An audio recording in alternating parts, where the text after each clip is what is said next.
जो बचा था सारा काले चोर ले गए।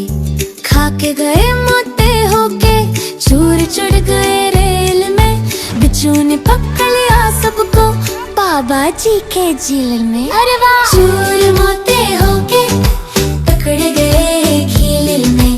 बिच्छू ने हंसते हंसते बंद के वो जेल में।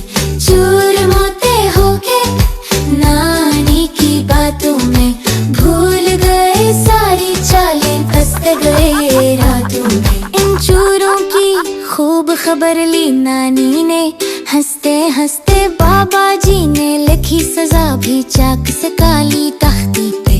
बच्चों ने तालियां बजवा के जीत लिया हाँ दिल सारे। नानी ने कह के लो भाई अच्छे बच्चे सितारे। चूर मोटे होके पकड़ गए खेल में। बच्चों ने हंसते हंसते बंद के वो जेल में। चूर मोटे होके नानी की गोदों में। कहानी खत्म हुई यूं हंसी रही सब रौनकों में।